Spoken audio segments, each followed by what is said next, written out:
Terima kasih Anda masih bersama kami dalam Presisi Pagi. Direktorat Reserse Kriminal Umum Polda Metro Jaya menetapkan WNA bernama Dal Jong Kim sebagai tersangka atas kasus pembunuhan yang menimpa seorang petugas imigrasi bernama Trifatah Firdaus. Hal ini disampaikan oleh Direskrimum Polda Metro Jaya, Kombes Pol Hengki Haryadi, dalam konferensi pers yang digelar pada Senin 18 Desember 2023 kemarin. Dalam rangka menindaklanjuti kasus terbunuhnya seorang petugas imigrasi yang dilakukan oleh warga negara asing Korea Selatan, Direktorat Reserse Kriminal Umum Polda Metro Jaya melaksanakan konferensi pers yang bertujuan untuk mengungkap serta menangkap pelaku pembunuhan petugas imigrasi dengan inisial TFF. Melalui konferensi pers yang digelar di gedung Ditreskrimum Polda Metro Jaya, Direskrimum Polda Metro Jaya Kombes Pol Hengki Haryadi mengatakan, Ditreskrimum Polda Metro Jaya bekerja sama dengan cara kolaborasi interprofesi dalam rangka Scientific Crime Investigation yang dilakukan bersama dengan Pusat Laboratorium Forensik Mabes Polri, Kedokteran Forensik, Digital Forensik, Kimbio Forensik, Fisika Forensik, dan Asosiasi Psikologi Forensik Indonesia. Berdasarkan hasil olah tempat kejadian perkara kolaborasi interprofesi yang dilakukan oleh Ditreskrimum Polda Metro Jaya, Kombes Pol Hengki Haryadi menjelaskan bahwa bukti-bukti yang sudah dikumpulkan oleh Ditreskrimum Polda Metro Jaya menunjukkan bahwa kematian dari korban berinisial TFF akibat dibunuh oleh tersangka Dal Jong Kim. Dari beberapa alat bukti, dari keterangan ahli dari multidisiplin ilmu yang saya perlu jelaskan secara pelan-pelan. Yang pertama, bahwa kejadian ini diawali adanya peristiwa awal di mana korban bersama rekannya sesama pegawai imigrasi ya ini menjemput dua orang yang ada di apartemen itu ya atas nama Hendar dan juga Kim Daljong. Kemudian mereka ke tempat hiburan malam ya. Kemudian terjadi keributan di tempat hiburan malam itu, minum-minum dan lain sebagainya, ya. Tetapi keributan itu bukan dengan korban, tetapi dengan rekan yang lain, ya, atas nama Hendar. Di tempat hiburan itulah pelaku Kim Daljong ini sempat memecahkan gelas dan akhirnya tangannya terluka. Kemudian mereka bersama-sama kembali ke apartemen, sempat mengisi bensin dulu, ya. Kemudian saat itu korban sempat satu kali naik, kemudian turun kembali. Nah yang kedua kali memapah tersangka. Ya, ini terekam oleh CCTV. Nah tim digital forensik sudah menganalisis itu bahwa pada saat masuk ke sana itu dengan dua orang atas nama korban dan juga tersangka Kim Daljong ini. Itu semua lengkap di CCTV.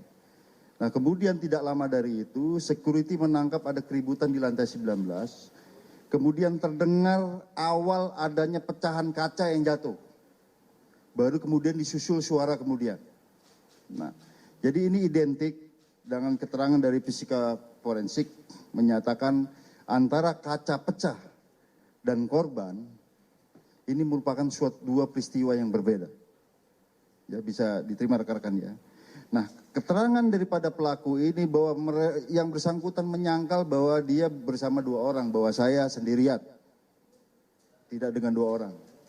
Padahal CCTV berkata tidak, mereka dua orang.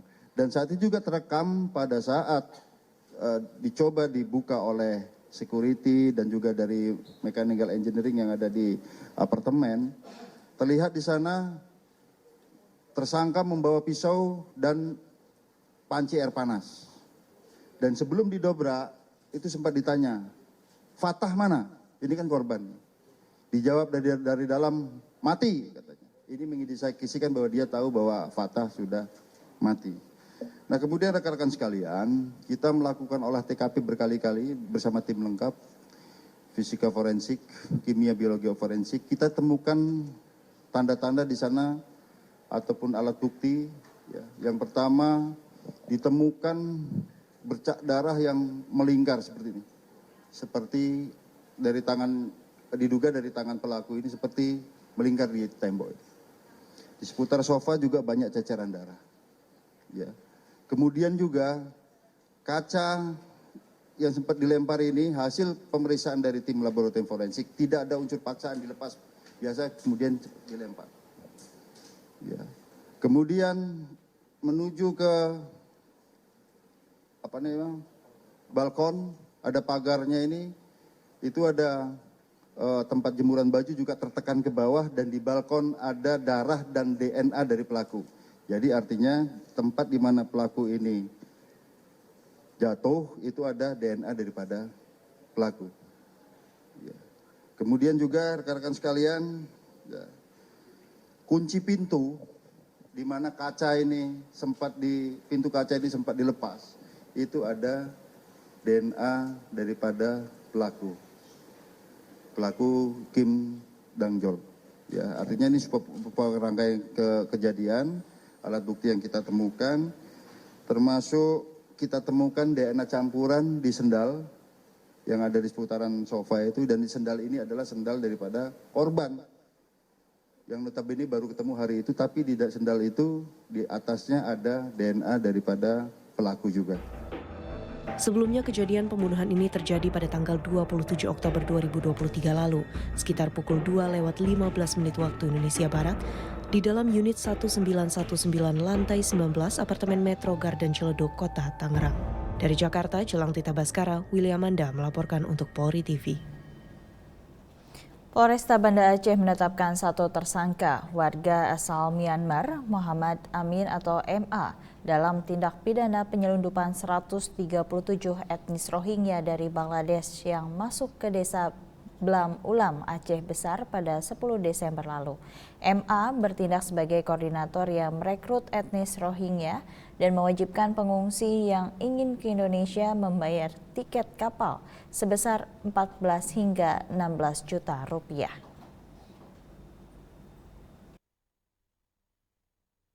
Seorang pengungsi Rohingya ditetapkan sebagai tersangka penyelundup manusia ke Aceh. Tersangka bernama Muhammad Amin, warga Myanmar berusia 35 tahun, ditetapkan dan ditahan di Polresta Bandar Aceh pada Jumat lalu 15 Desember 2023. Kapolresta Banda Aceh Kombes Pol Fahmi Irawan Ramli mengatakan penetapan tersangka setelah pihak polisi memeriksa 12 orang saksi.